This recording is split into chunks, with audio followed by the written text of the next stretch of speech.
Vijay sir, இந்த படத்துல Vijayakanth sir நடிக்க ரொம்ப ட்ரை பண்ணீங்க, நிறைய போராடினீங்க. ஏன் நடிக்கல? அவர் கேரக்டர் தான் சத்யராஜ் சார் நடிச்சிருக்காரா? என்ன நடந்தது சார்? கேப்டன் இந்த படத்தில் இருக்கார் சார். இப்போதைக்கு நான் அவ்வளோதான் சொல்ல முடியும். அவர் வந்து ஒரு பிளெஸ்ஸிங்காக எங்கள் கூட இருக்காரா இல்லை என்னவா இருக்காருன்றதெல்லாம் சொல்ல விரும்பல. ஆனால் இந்த படத்தில் கேப்டன் இருக்கார். வாழ்க்கை வாழ்தலும் ஒரு அழகான நினைவுகள் தான். அழகாய் இருக்கிறாய், பயமாய் இருக்கிறது தொடங்கி மழை பிடிக்காத மனிதன் வரையில் எளிய கதை அமைப்பை எல்லாருக்கும் எடுத்து சொல்லும் இயக்குனர். கொஞ்சம் காகிதத்திலும் நிறைய எழுதும் படைப்பாளி, எழுத்தாளன், இயக்குனர், மழை பிடிக்காத மனிதன் இயக்குனர் விஜய் மில்டன் அவர்களை உங்கள் முன் பேச அழைக்கிறோம். எல்லாருக்கும் வணக்கம்.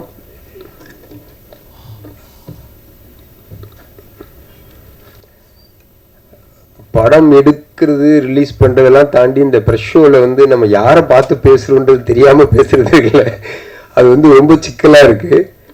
போன தடவை டீசர் ஈவெண்ட்டில் வந்து கவிதை புத்தகம் வந்து ரிலீஸ் பண்ணி அது கூட அப்படியே சேர்த்து கம்பைன் பண்ணி இந்த ஃபங்க்ஷனாக வச்சிடலான்னு தனஞ்சயன் சார் ஒரு ஐடியா கொடுத்தாரு. ஓகே, நல்ல விஷயம், தப்புச்சுண்டா இன்னைக்கு அப்படிங்கிற மாதிரி நினச்சேன். ஆக்சுவலாக அன்றைக்கி ஈவெண்ட் முடிஞ்ச உடனே பயங்கர சந்தோஷமாக இருந்தது. வாழ்க்கையிலேயே இன்றைக்கி வந்து ஒரு நிறைவான நாள்ற. இன்றைக்கி நான் அருமையாக ஒரு டீசர் ரிலீஸ் பண்ணியிருக்கோம். நம்ம புத்தகங்களை வந்து ஒரு 150 பேருக்கு கொடுத்துருக்கோம் அப்படின்லாம் நினச்சேன். ஆனால் ஒரு யூடியூப் வீடியோ கூட வரலைங்க. ஏங்க படிச்சிங்களா யாராவது? கனத்த அமைதி நிலவியது. சீரியஸாக கேட்கல. நான் வந்து அந்த கேமராவில் எல்லாத்தையும் கவர் பண்ணியிருப்பீங்க, எதுனால அது வரல? பேசாம நானும் சத்யராஜ் சார் மாதிரி அந்த மோடி வேடத்தில் நடிக்கிறத பற்றி, தமிழகத்தில் வந்து இந்த பூ மலரவே மலரது அப்படி ஏதாவது பேசினாதான் வருமா என்னன்னு தெரியல. எனவே எல்லாருக்கும் ரொம்ப நன்றி. முக்கியமாக எங்கள் அழைப்பை ஏற்று இங்கே வந்த சிவா சாருக்கும் சசி சாருக்கும் ரொம்ப தேங்க்ஸ். அண்ட் என்னோட டீம் டெக்னீஷியன்ஸ் பற்றியும் என்னோட டீம் பற்றியும் நான் வந்து லாஸ்ட் ஈவெண்ட்லேயே பேசிட்டேன். ஸோ எல்லாருக்குமே ரொம்ப நன்றி. முக்கியமாக விஜய் சாருக்கு வந்து நான் தேங்க்ஸ் சொல்லிக்கிறேன். என்னென்னா படம் முடிஞ்ச உடனே அடுத்தடுத்து அவரும் வேறு வேறு படங்களில் பிஸியாக இருக்கார். ஆனால் உண்மையிலே அவருக்கு நேரமே கிடையாது. ஸோ அப்படி ஈஸியாக அவர் ஓடிடலாம். அப்படி ஓடாமல் என் கூடவே ட்ராவல் பண்ணி என்ன நடக்குது ஏது நடக்குதுன்னு சொல்லி ஒரு பயங்கரமான ஒரு சப்போர்ட்டிவ் ஃபோர்ஸாக இருக்கார். நான் வந்து ரொம்ப வருஷமாக அவரை பார்த்துருக்கேன். ஆனால் இந்த படத்தில் இன்னும் அதிகமாக அவரை தெரிஞ்சுக்கிறதுக்கான ஒரு வாய்ப்பு கிடைச்சிது. ரொம்ப சந்தோஷமாக இருக்குது. அண்ட் அச்சு வரல இந்த ஃபங்க்ஷனுக்கு, வந்துட்டு இருக்காரு. எனக்கு லேட்டாக என்னன்னு தெரியல.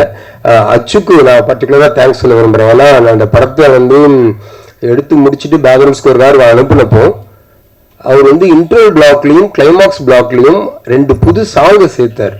ரீ ரெக்கார்டிங்கு பதிலாக அதை வந்து ஒரு பாடலாக மாற்றி அவர் பண்ணி கொடுத்துருந்தாரு. ரொம்ப அருமையாக இருந்துச்சு.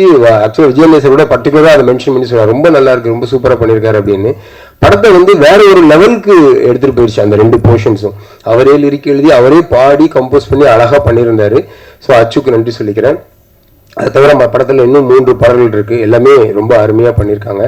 அவங்களுக்கும் தேங்க்ஸ் சொல்லிக்கிறேன்.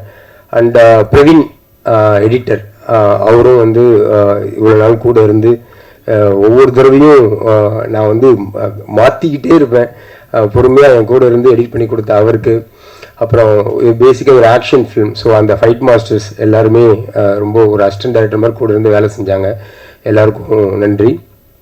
ரீசெண்ட் டைம்ஸில் தமிழ் சினிமா வந்து ரொம்ப நல்லா ஸ்கோர் பண்ணிகிட்ருக்கு. கார்டன் ஆகட்டும், மகாராஜா ஆகட்டும், இப்போது கல்கி கூட விஎஃப்எக்ஸ்லாம் வந்து அவ்வளோ அருமையாக ஃபுல் ஆஃப் பண்ணியிருக்காங்க. ரொம்ப ஒரு பாசிட்டிவ் மூட் இருக்குது தமிழ் சினிமாவில்.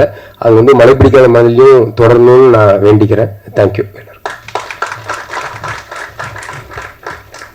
Thank you Milton.